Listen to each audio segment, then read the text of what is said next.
इतना तो अनुभव आपको हो ही गया, लोगों को बता सकते हैं, लेकिन अनुभव के साथ साथ जब बंदा काम करता है तो उसका परिणाम भी उसी हिसाब से होता है। तो कोई गाना या आपके स्टूडियो के माध्यम से है 2-4 गाने की जिससे जो है मार्केट में चल रहे हो? देखिए, गाने तो मेरे हाथ से बने हुए लगभग 2 साल में तो 800 से ऊपर म्यूजिक। ध्यान तो जो सिंगर अगर गाने आता है तो एक नया ही सोच लेके आए। जैसे हम भागते हैं ना, कोई एक गाना हिट होता है उसके पीछे हम लोग भागते हैं, भागने से कोई हिट नहीं होगा। पहले वाला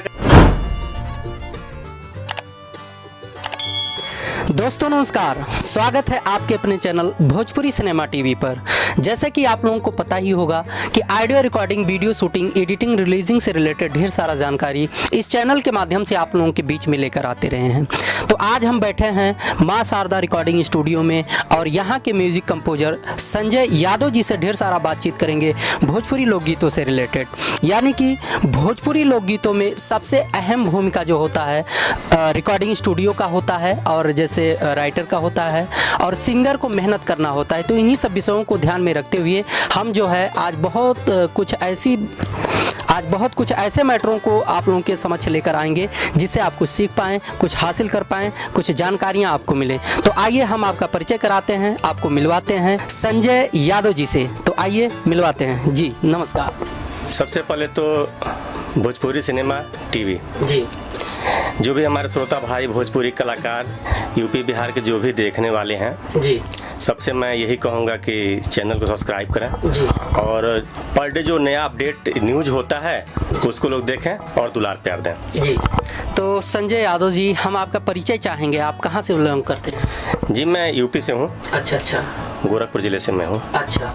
तो जैसे म्यूज़िक कंपोजिंग जो है, जैसे कुछ चीज़ें होती हैं कि बचपन से लोगों को शौक़ होता है, कुछ सिंगर बनने आते हैं तो कंपोजर बन जाते हैं।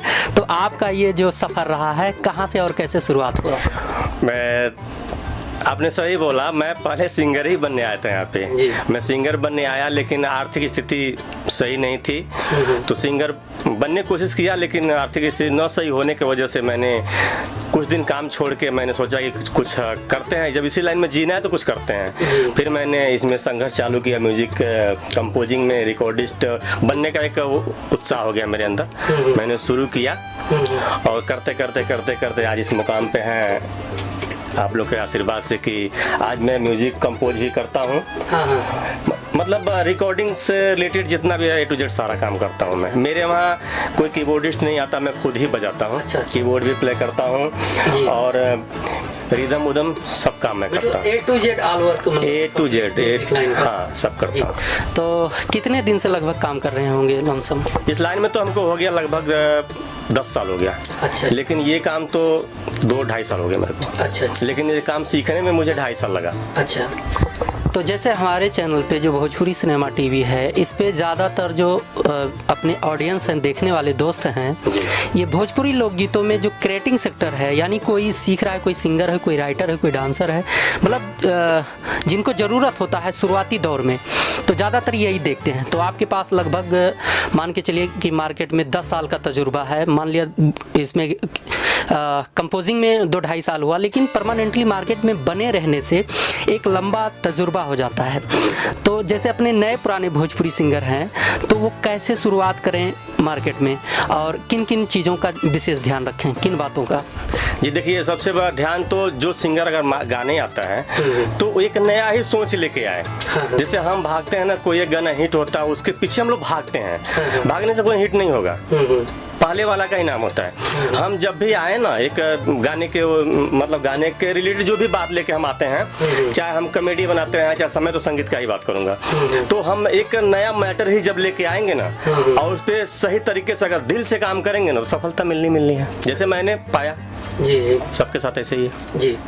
तो संजय यादव जी, जैसे काम करते करते इतना तो अनुभव आपको हो ही गया, लोगों को बता सकते हैं, लेकिन अनुभव के साथ साथ जब बंदा काम करता है तो उसका परिणाम भी उसी हिसाब से होता है। तो कोई गाना या आपके स्टूडियो के माध्यम से है 2-4 गाने की जिससे जो है मार्केट में चल रहे हो? देखिए, गाने तो मेरे हाथ से बने हुए लगभग 2 साल में तो 800 से ऊपर म्यूजिक हमारे हाथ से बने हुए हैं, लेकिन कुछ गाने यहाँ से जाते हैं मेरे वहाँ से बन के, तो वहाँ कंपनी में जाके नाम चेंज हो जाता है। अच्छा। कंपनी का नाम नहीं रखेंगे, लेकिन वहाँ हम लोग का नाम हटा के कंपनी का नाम आ जाता है। मतलब चीटिंग हो जाता है? मतलब चीटिंग नहीं, वो लोग सोचते हैं कि नहीं, मतलब मेरे कंपनी से एग्रीमेंट है, सिंगर मेरे वहाँ रिलीज कर रहा है, तो हम लोग का अच्छा, सब कुछ होना चाहिए, तो हम लोग का नाम हट जाता है, तो उसमें मैं कह भी नहीं सकता कि मेरा बनाया हुआ है। अच्छा। और कहने की हमें जरूरत भी नहीं है, मुझे पैसा मिलता, काम मेरा खत्म। जी जी। कंपनी वाले लोग सोचते हैं काम खत्म, लेकिन हाँ कुछ ऐसे कंपनी है जैसे RCM है, RCM में मैं जो भी काम देता हूँ सही ईमानदारी से मेरा नाम भी आता है, मेरा फोटो भी आता है। अच्छा।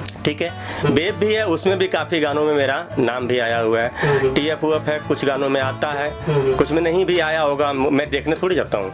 हाँ, अभी मेरा जब मैंने स्टूडियो खोला था, अभी लगभग 4 महीना पहले की बात है, एक मेरा गाना क्लिक किया, एक नहीं लगातार मेरा 4 गाना क्लिक किया। अच्छा।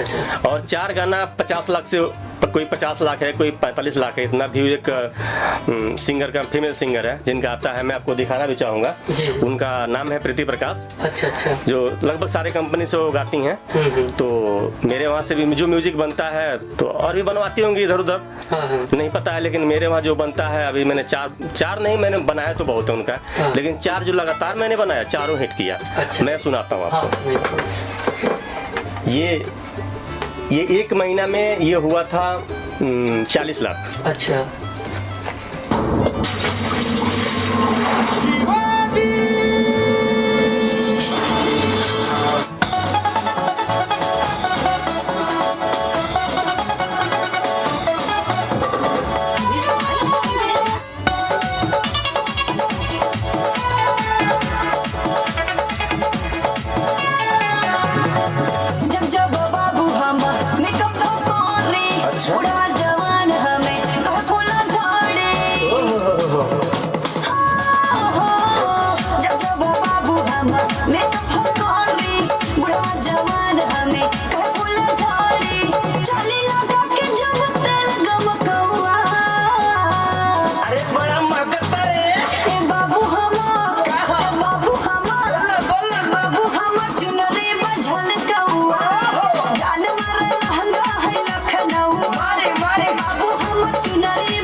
तो ये मैंने बनाया था, और भी है तो गाने का कॉपी ही है, लेकिन हमने म्यूजिक नया किया है, कुछ बीच में चेंज कर दिया है। अच्छा। तो ये सारे गाने मेरे चारों गाने लगातार जब क्लिक हुए, तो हमारे पास ऑटोमेटिक दूर दूर से हमारे पास काफी सिंगर जुड़ गए आके, और जो भी मेरे पास एक बार गाता है वो गारंटी 2 बार जरूर आता है। अच्छा। तो संजय जी, जैसे मान लिया कोई पुराना सिंगर गा रहा है, उसके पास तो एक्सपीरियंस होता है, मतलब क्योंकि भाई काफ़ी दिन से गा रहा है, लेकिन बहुत से सिंगर ऐसे आ जाते हैं जिनको ढंग से जो है गाना स्टूडियो में खड़े होकर गाना नहीं आता। आउटर में कुछ भी गाते हैं, बढ़िया गाते हैं, प्रोग्राम में गाते हैं, गांव में जो छोटे छोटे कार्यक्रम होते हैं वहाँ पर बढ़िया गाते हैं, वो सोच के आ जाते हैं कि हम सिंगर बन जाएंगे या गा लेंगे। जो पहली बार जब स्टूडियो में गाना गाने आता है सिंगर और होपलेस हो जाता है या नहीं गा पाता है, तो कैसे सपोर्ट करते हैं उसको? सर देखिए, सबसे पहले तो मैं एक सिंगर हूँ जी। जो नहीं भी गाता होगा ना, जी। वो मेरे स्टूडियो से गा के जाता है। ये मेरा चैलेंज और एक दावा है जी। मैं किसी को वापस नहीं करता हूँ। अच्छा। मैं अगर नहीं गा पाता है ना, तो मैं उस गाने को गाता हूँ पहले, और गा के ना मैं उसको एक लाइन बोलता हूँ, यहाँ सुनाता हूँ, एक लाइन वो गाता है। जी। वो अब इससे बड़ी खुशी उसके लिए क्या होगी। जी। तो मेरे वहाँ से कोई वापस और निराश होकर नहीं आता है, अगर मेरे वहाँ आ गया तो गा के ही जाएगा, ये मेरा दावा है। अच्छा। जी, तो संजय जी बहुत बहुत धन्यवाद, आपने अपना कीमती समय दिया। चलते चलते आखिरी में लॉकडाउन चल रहा है, कोरोना वायरस जो है हावी है पूरे विश्व में, तो चलते चलते आखिरी में अपने दोस्तों से क्या कहना चाहेंगे, कोई मैसेज देना चाहेंगे? मैसेज ये देना चाहेंगे कि अभी तो कोरोना का टाइम चल रहा, सब लोग अपने घर पे रहें और परिवार के साथ जुड़े रहें, घर से बाहर निकलने की कोई ज़रूरत नहीं है। अगर हम 2-2 करके भारत सरकार को अगर सहयोग करते हैं तो बहुत बड़ा सहयोग मिलने वाला है। जिंदगी रही तो फिर गाएंगे, फिर बजाएंगे। जी। और आपसे भी हम यही उम्मीद रखेंगे, आप भी डिस्टेंस बना के रखें। जी, पूरा तो बस। और हमारे भोजपुरिया भाई जितने भी लोग हैं, गाने को सुनते रहें और आपके चैनल सब्सक्राइब भी करते रहें, बढ़ाते रहें। अगर उनका प्यार मिलेगा तो हम लोग आगे बढ़ेंगे। जब हम आगे बढ़ेंगे तो नया नया मैटर लेकर आएंगे, उनको हम रोमांटिक सब बनाते रहेंगे उनको हम। जी। तो संजय यादव जी, आपने अपना कीमती समय दिया, इसके लिए बहुत बहुत धन्यवाद।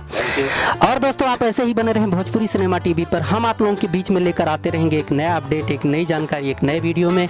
मिलते हैं अगले वीडियो में। तब तक के लिए नमस्कार।